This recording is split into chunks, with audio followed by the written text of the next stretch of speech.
দেখো কত কত সুপার ক্লে জিনিস নিয়ে বসে পড়েছি। আজকে আমি তোমাদের সাথে আমার বানানো সব সুপার ক্লে জিনিস এবং এগুলো আমি কিভাবে ক্লিন করি তাই শেয়ার করব। হ্যালো এভরিওয়ান, আসসালামু আলাইকুম, ওয়েলকাম টু নাবিলা স্টোরি। আমি যেহেতু আমার সুপার ক্লে জিনিসগুলোকে একটি শেলফে সাজিয়ে রাখি তাই এগুলোতে অনেক ধুলো পড়ে। তোমরা নিশ্চয়ই দেখে বুঝতে পারছো এগুলোতে কিন্তু অনেক ধুলো পড়েছে। আমি এগুলোকে আমার বাসায় থাকা পুরাতন একটি মেকআপ ব্রাশের সাহায্যে ক্লিন করে থাকি। এই ব্রাশগুলো দিয়ে কিন্তু খুব সহজেই ধুলো পরিষ্কার করা যায়। দেখো আমার এই মাশরুম গার্ডেনটিতে কিন্তু অনেক ধুলো পড়েছে। আমি প্রথমে এই বড় ব্রাশটি দিয়ে এটিকে ভালোভাবে ক্লিন করে নিব। তোমরা কিন্তু যে কোনো পেইন্টের ব্রাশ দিয়েও এগুলোকে ক্লিন করে নিতে পারো। তারপর ভিতরে যে চিকন অংশগুলো আছে সেগুলোকে পরিষ্কার করার জন্য আমি এরকম একটি চিকন ব্রাশ ইউজ করছি। এরকম পেইন্ট ব্রাশও তোমরা কিন্তু এগুলো ক্লিন করতে ইউজ করতে পারো। এখন তোমরা ভিডিওতে যে লাভ শেপের একটি ট্রে দেখতে পাচ্ছ, এটিতে কিন্তু আমি একটি ক্লিয়ার নেইল পলিশ দিয়ে কোট করে নিয়েছিলাম ভার্নিশের মতো, তাই এটিতে একটু কম ধুলো জমে। তোমাদের যাদের ক্লের জিনিস আছে তোমরা কিন্তু এখানে ভার্নিশ করে নিবে, তাহলে ধুলো পরিষ্কার করতে খুবই সহজ হবে। আমার ম্যাক্সিমাম ক্লের জিনিসগুলো যেহেতু ভার্নিশ করা নেই তাই এগুলোতে একটু বেশি ধুলো জমে। ভার্নিশ করা থাকলে খুব সহজে ধুলোগুলো পরিষ্কার করা যায়। তোমরা যারা ক্লে ক্রাফট করে থাকো তারা কোন ভার্নিশ ইউজ করো আমাকে কিন্তু কমেন্ট করে জানাতে পারো। এই রংধনুটা কিন্তু আমি প্রায় 1 বছর আগে বানিয়েছিলাম। দেখো এখনো কিন্তু অনেক ভালোই আছে। তোমাদের অনেকেরই প্রশ্ন থাকে যে ক্লের জিনিসগুলো কতদিন ভালো থাকে। নর্মালি যে মোল্ডেড ক্লে গুলো হয় সেগুলো তো অনেকদিন ভালো থাকে, এবং সুপার ক্লের জিনিসগুলো এতদিন ভালো থাকে কিনা তোমরা অনেকেই জানতে চেয়েছিলে। আবার অনেকের সুপার ক্লে দিয়ে বানানো জিনিসগুলো কিন্তু খুব তাড়াতাড়ি নষ্ট হয়ে যায়, যেমন কালো হয়ে যেতে পারে বা ফাঙ্গাস টাইপের পড়তে পারে। আমি এরকম অনেকগুলোই পোস্ট দেখেছি, কিন্তু আমি যেগুলো বানিয়েছি দেখো এগুলো কিন্তু অনেকদিন হয়ে যাওয়ার পরেও খুব ভালোই আছে। কিন্তু হ্যাঁ, এগুলো যেহেতু ফোম ক্লে বা সুপার ক্লে তাই এগুলো মোল্ডেড ক্লের তুলনায় একটু কমই টেকসই হবে। এই জিনিসগুলোকে অনেকদিন ভালো রাখতে তোমরা কিন্তু এখানে ভার্নিশ ইউজ করতে পারো। চলো এখন তোমাদের সাথে আমার সব ক্লে ক্রাফটের জিনিসগুলো শেয়ার করি। সুপার ক্লে দিয়ে কিন্তু আমি সবার প্রথমে এই মিররটি বানিয়েছিলাম। তোমরা অনেকেই হয়তো এই মিররটি বানিয়েছো, খুবই ভাইরাল হয়েছিল। আর এই রেইনবো মিররটি কিন্তু আমি কিছুদিন আগেই বানিয়েছি, তোমরা যারা ভিডিও দেখোনি দেখে আসতে পারো। আর এই ছোট্ট মিররটি আমি অনেকদিন আগেই বানিয়েছিলাম। আর ছোট্ট এই টিউলিপ ফুলদানিটি আমি কিন্তু ফেলে দেওয়া রঙের কৌটো থেকে বানিয়েছি। এই ছোট্ট কিউট রেইনবো পেন হোল্ডারটি তোমাদের কাছে কেমন লাগছে আমাকে কিন্তু কমেন্ট করে জানাতে পারো। এটি আমার খুবই পছন্দের একটি জিনিস। এই রেইনবোটি তোমরা অনেক পছন্দ করেছো। এটিও কিন্তু আমি অনেকদিন আগে বানিয়েছি। ক্লে দিয়ে তোমরা কিন্তু খুব সহজেই তোমাদের নামের লেটার এভাবে ডেকোরেট করে রাখতে পারো। তারপর চলো একটি ইজি ক্রাফট তোমাদের সাথে শেয়ার করি। এগুলো সবগুলোরই কিন্তু আমি শর্টস বা লং ভিডিওতে শেয়ার করেছি, তোমরা কিন্তু চাইলে দেখে আসতে পারো।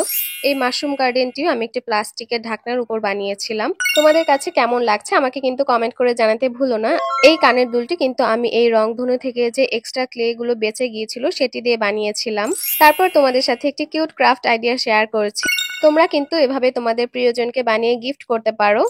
তোমাদের কাছে আমার ক্লে ক্রাফটের কোন জিনিসটি বেশি ভালো লাগছে তা কিন্তু আমাকে কমেন্ট করে জানাতে ভুলো না। আমি আমার ইউটিউব চ্যানেল এবং ফেসবুক পেজে কিন্তু এগুলো টিউটোরিয়াল শেয়ার করেছি, তোমরা কিন্তু চাইলে দেখে আসতে পারো। সুপার ক্লে দিয়ে ক্রাফট করতে আমার তো খুবই ভালো লাগে। তোমরা কে কে পছন্দ করে আমাকে জানাতে পারো। আর এই লাভ শেপের ট্রেটি আমি ভ্যালেন্টাইন্স ডে তে একটি গিফট আইডিয়া হিসাবে তোমাদের সাথে শেয়ার করেছিলাম। সামনের ভ্যালেন্টাইন্স ডেতেও কিন্তু তোমরা তোমাদের প্রিয়জনকে এভাবে বানিয়ে গিফট করতে পারো। আর এই কিউট র্যাবিটটা কেমন হয়েছে আমাকে কিন্তু কমেন্ট করে জানাতে ভুলো না। এই ছোট্ট ক্যান্ডেল হোল্ডারটি কিন্তু আমি কিছুদিন আগেই বানিয়েছি। তোমাদের কাছে ভালো লাগলে তোমরা কিন্তু ভিডিওটি দেখে আসতে পারো। তোমরা কিন্তু ক্লে ক্রাফটের বিভিন্ন আইডিয়া আমার সাথে শেয়ার করতে পারো, আমি এগুলো বানানোর চেষ্টা করব। এই পুকি বউগুলো তো এখন খুবই ট্রেন্ডিং এ, তাই না? আমি একটি বুক পার্ক হিসেবে এটি বানিয়েছিলাম।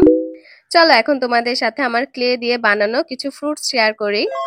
এগুলো কিন্তু তোমরা চাইলে ফ্রিজ ম্যাগনেট হিসেবে ইউজ করতে পারো। গ্লু দিয়ে ছোট্ট একটি ম্যাগনেট লাগিয়ে দিলে এগুলো তোমরা ফ্রিজ ম্যাগনেট হিসেবে খুব সুন্দরভাবে ইউজ করতে পারবে এবং দেখতেও খুবই ভালো লাগবে। এই ছোট্ট ইউটিউব লোগোটি কেমন হয়েছে বলো তো?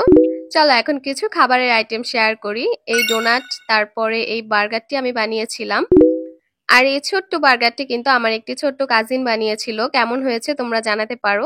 এই পাউরুটিটি কিন্তু আমি একটি ফ্রিজ ম্যাগনেট হিসেবে বানিয়েছিলাম এবং তোমাদের সাথে ভিডিও শেয়ার করেছি। কিবোর্ডে যে ইমোজি গুলো থাকে আমি সেগুলো দেখেও কিন্তু অনেক খাবারের আইটেম বানিয়েছিলাম। এই ডিম পোচটিও আমি একটি ফ্রিজ ম্যাগনেট হিসেবে ইউজ করেছি। আর এই জিনিসটা আমি কেন বানিয়েছি আমি নিজেও জানি না, এটির কোনো ভিডিও করা হয়নি। তারপর ছোট্ট একটি মিনি কালার প্যালেটও বানিয়েছিলাম। এই ছোট্ট ফ্রেঞ্চ ফ্রাইটিও কিন্তু আমার একটি কাজিন বানিয়েছিল। ক্লে দিয়ে তোমরা কেউ কি সাপ বানিয়েছো? আমাকে কিন্তু কমেন্ট করে জানাতে পারো। এই কিউট অক্টোপাসটি হয়তো তোমরা অনেকেই বানিয়েছো, এটিও খুবই ভাইরাল হয়েছিল। তারপর একটি র্যান্ডম ফুল। চলো এখন তোমাদের সাথে আমার ক্লে দিয়ে বানানো চকলেটগুলো শেয়ার করি। এই ক্যান্ডিগুলো আমি বানিয়েছিলাম অনেকদিন আগে, এখনো কিন্তু বেশ ভালোই আছে। এই কালারফুল ক্যান্ডিগুলো কিন্তু দেখতে ভালোই লাগে, তোমরা চাইলে বানিয়ে সাজিয়ে রাখতে পারো। এই ক্যান্ডিগুলো ছাড়াও আমি একটি ললিপপও বানিয়েছিলাম। ললিপপটি দেখতে কেমন লাগছে বলো তো?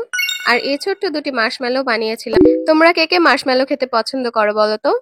আর এই চকলেটগুলো ছোটবেলায় কে কে খেয়েছো বলো তো? এগুলোর নাম কি আমি আসলে জানি না। তারপর ছোট্ট একটি পেস্ট্রিও বানিয়েছিলাম। আমি কিন্তু ইমোজি দেখে এগুলো বানিয়েছি। তারপর তোমাদের সাথে কিছু আইসক্রিম কোনও শেয়ার করছি। আমি এই দুটো আইসক্রিম কোন বানিয়েছিলাম। তারপর পিঙ্ক কালারের ছোট্ট একটি কিউট আইসক্রিমও বানিয়েছি। তারপর অরেঞ্জ ফ্লেভারের একটি আইসক্রিম বানিয়েছিলাম। আর চকবার বানানো ট্রাই করেছিলাম। এছাড়াও আরো কিছু হয়তো ক্লের জিনিস এখানে মিস হয়ে গিয়েছে, ওগুলো তোমাদের সাথে পরে শেয়ার করব। যদি আমার ক্লে ক্রাফটগুলো তোমাদের কাছে ভালো লেগে থাকে, তোমরা কিন্তু চাইলে এগুলো রিক্রিয়েট করতে পারো এবং কার কাছে কোন জিনিসটি ভালো লেগেছে আমাকে কমেন্ট করে জানাতে ভুলো না।